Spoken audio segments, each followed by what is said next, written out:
But now, for me personally, I started studying this subject and I started taking notes. I still remember, I started just kind of taking examples down on what's being talked about and how it's a miracle, in what sense is it a miracle. And sometimes I would study these examples and I would have to stop taking notes. And I would just have to go in a corner and cry. I'd be overwhelmed by what I was reading and what I was researching. And I would say to myself, how come I never knew this? How come I never knew this? Every time I heard about the Quran, I heard about it as a message. And I never appreciated it as a miracle, as something that's overpowering. I felt overpowered. I felt like, Ya Rabb, okay, Ya Allah. I just went and fell into sajda and prayed, or like tickled a baby or something. I couldn't study anymore. I had to stop studying because it was overwhelming. It really was. When I put enough of my notes together, I decided to actually turn it into a course. When enough of my notes came together on this subject. I used to call that course Divine Speech. And I taught it in the United States about, I think, 60 or 70 times, all across the United States. And I taught it once in the UK also, in London. And from the 50 times that I taught it in the United States, from what I know, 17 people took Shahada at the program itself.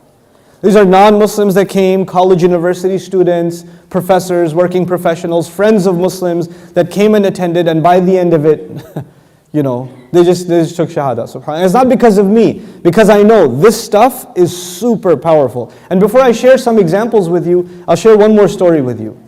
I was in Los Angeles. The first time I taught Divine Speech was in Los Angeles. And this mother, I used to teach on a Friday night, and all day Saturday, and all day Sunday. That's what I used to do. And when I was done teaching on Sunday, this mother came up to me and she was crying. And I said, what did I say? Sorry.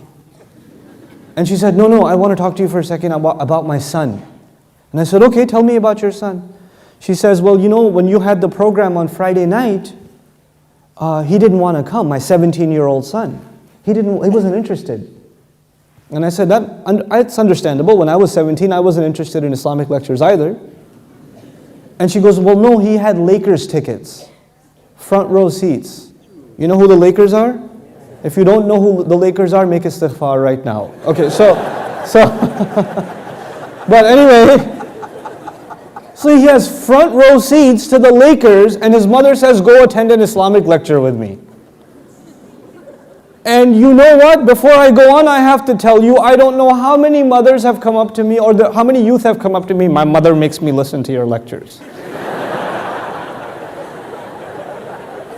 And I'm sorry, bro, I'm sorry. It's not my fault. There's so many young people who have a grudge against me because they're mothers. Listen to Brother Noman. Oh, I hate that guy. He's ruined my life.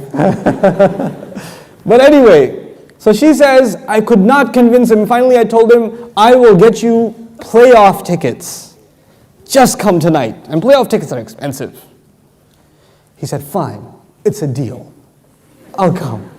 So he came. And he actually stayed Friday. He came Saturday on his own and Sunday on his own.